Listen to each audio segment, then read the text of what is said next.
اب اسی کو دیکھیے آج سائنس والوں نے ایک آلہ بنا دیا اس اصول کے تحت. اللہ کے نبی صلی اللہ علیہ وسلم نے 1400 سال پہلے کہا تھا کہ اہل قبور بھی عذاب قبر کی اذیت اور شدت سے چیختے چلاتے ہیں, اور یہ اتنی بھیانک اور شدید چیخ ہوتی ہے کہ اللہ کے رسول صلی اللہ علیہ وسلم نے صحیح مسلم کی ایک حدیث میں کہا کہ اگر لو اللہ تدافنوا لدعوت اللہ ان یسمعکم من عذاب القبر ما اسمع, کہ اگر ایسا نہ ہو کہ تم اپنے مردوں کو دفن کرنا چھوڑ دو گے تو میں اللہ سے دعا کرتا کہ تمہیں عذاب قبر کی وہ چیخ و پکار تمہیں بھی سنا دے جو میں سنتا ہوں. اب دیکھیے کہ اللہ کے رسول بھی انسان ہے, لیکن اللہ تعالیٰ نے انہیں سنا دیا. اللہ کے رسول انسان ہے, لیکن قبر والوں کے عذاب کو, دو قبروں سے گزرے وہاں ان کو عذاب دیا جا رہا ہے, آپ کو دکھا دیا.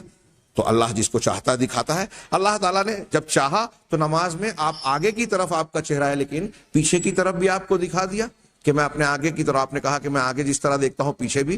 اس سے بریلیوں نے یہ استدلال کر لیا کہ یہ آپ کی مستقل ایک خصوصیت ہے. نہیں, یہ اللہ کی مشیت پر مشتمل بات تھی. جب اللہ نے چاہا ایسا کیا دکھایا, ورنہ کئی مرتبہ ایسا ہوا کہ رسول اللہ صلی اللہ علیہ وسلم نے سلام پھیرنے کے بعد صحابہ سے پوچھا کہ کس نے نماز کے درمیان الحمدللہ کہا, چھینک اور کھانسی آنے پر, چھینکانے پر الحمدللہ کس نے کہا, کس نے جو ہے یہ کلمات کہے تھے ربنا لک الحمد حمدا کثیرا طیبا مبارکا فی. تو ایک صحابی نے کہا میں نے. اگر آپ اس وقت بھی پیچھے دیکھ رہے تھے تو آپ نے سوال کیوں کیا؟ یعنی اس وقت آپ نے نہیں دیکھا. ایسے اور بھی کئی مواقع ہیں. بہرحال میں یہاں آواز کی بات بیان کر رہا ہوں کہ ان حدیثوں سے یہ پتہ چلتا ہے کہ انسان اور جن عذاب قبر کی آواز نہیں سنتے, لیکن اسی سے یہ پتہ چلتا ہے کہ جانور سنتے.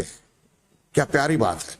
اور دیکھیے یہ علم, شیخ الاسلام علامہ ابن تیمیہ کی بات یاد آ گئی کہ جادو ٹونے پھونک جھاڑ والے جو آج کل الٹے سیدھے تاثیر کی بنیاد پر استدلال کرتے ہیں غلط چیزوں کو صحیح ثابت کرنے کے لیے, کہتے ہیں کہ ابن تیمیہ کے پاس کچھ لوگ آئے اور انہوں نے کہا کہ آپ کہتے ہیں کہ قبروں پر کوئی فرق نہیں پڑتا یا ان کے اندر کوئی طاقت اور اثر نہیں ہوتا. ہمارے گھوڑوں کو جب پیٹ کی تکلیف ہوتی ہے تو ہم ہمارے گھر سے قریب, استبل سے قریب جو ہے نصیریوں کا ایک قبرستان ہے. ہو سکتا ہے واقعی میں کچھ تفصیل میں بیان میں تھوڑا فرق پڑے, لیکن واقعہ فی نفسہ ہی علامہ ابن تیمیہ سے منقول ہے. تو ہم ان کو نصیریوں کے قبرستان میں, کچھ نصیریوں کی قبریں ہیں, وہاں لے جاتے ہیں. اب وہ وہاں جانے کے بعد وہ گھوڑے ٹھیک ہو جاتے ہیں. ہم نے یہ تجربہ کیا, کئی مرتبہ بارہا تجربہ کیا. تو شیخ الاسلام ابن تیمیہ نے ان سے پوچھا کہ تم نے کبھی غور کیا ہے کہ جب تم ان گھوڑوں کو وہاں لے جاتے ہو تو وہ بدکتے ہیں, اچھلتے ہیں, بھاگنے کی کوشش کرتے ہیں؟ کہا ہاں یہ تو ہوتا ہے. کہا اس کے بعد انہیں پاخانہ بھی ہوتا ہے؟ کہا ہاں پاخانہ ہوتا ہے, اور اس کے بعد وہ مطمئن اور ٹھیک ہو جاتے ہیں. تو شیخ الاسلام ابن تیمیہ نے کہا کہ جن اہل قبور کے قبرستان میں آپ انہیں لے جاتے ہیں, آپ کہہ رہے ہیں کہ وہ نصیری تھے, ہو سکتا ہے وہاں ان کو اور کچھ دوسرے لوگوں کو یا جسے بھی عذاب قبر ہوتا ہو, اور عذاب قبر کے نتیجے میں وہ چیختے چلاتے ہوں. اور اللہ کے رسول صلی اللہ علیہ وسلم کا فرمان ہے کہ انسان اور جن اسے سنتے نہیں ہیں, لیکن ان کے علاوہ سب سنتے ہیں. اب آپ کا گھوڑا تو اس چیخ پکار کو سنتا ہے, اس سے وہ دہشت زدہ ہوتا ہے, اور اس دہشت کی بنیاد پر بدکتا ہے, بھاگنے کی کوشش کرتا ہے, اور اسی دہشت میں اس کے پیٹ سے جو ہے وہ جلاب ہوتا ہے, پاخانہ ہوتا ہے, اسہال ہو جاتا ہے. اور اسہال جب ہو جاتا ہے تو اس کو پیٹ میں آرام محسوس ہونے لگتا ہے, اور تم کہتے ہو کہ وہاں جانے سے اچھا ہوا. تو دیکھیے کہ اس چیخ و پکار کو سن کر ممکن ہے اس کے اوپر یہ اثر مرتب ہوتا ہو. میں یہ عرض کرنا چاہتا ہوں کہ یہ بات جو حدیث میں کہی گئی, جو ابن تیمیہ کے واقعے میں نے ذکر کی, یہ آج سائنس مانتا ہے کہ ایک خاص کلو ہرٹز کی آواز کو انسان, جن سن سکتے ہیں. جنوں کی چھوڑیے, انسانوں کو ہم دیکھتے ہیں, انسان سن سکتا ہے, اس سے زیادہ یا کم نہیں سن سکتا.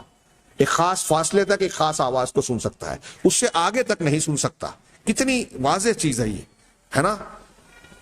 اب سلیمان علیہ السلام, اب یہی بات کہ مردہ جو سنتا نہیں ہے, جب اللہ تعالیٰ نے چاہا غزوہ بدر کے قلیب میں اللہ کے رسول نے ان سے خطاب کیا کہ کیا تم نے وہ چیز پالی جو تم سے تمہارے رب نے وعدہ کیا تھا؟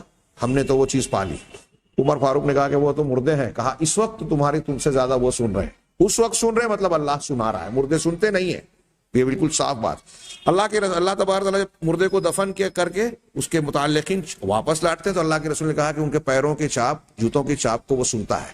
اس وقت اللہ تعالیٰ اسے سناتا ہے عبرت کے طور پر, نصیحت کے طور پر, کہ جن کے بیچ تھا وہ تجھے چھوڑ کر جا رہے ہیں, تیرے ساتھ اب صرف تیرا عمل ہے, وہی کام آنے والا ہے, تیرا ایمان اور عمل.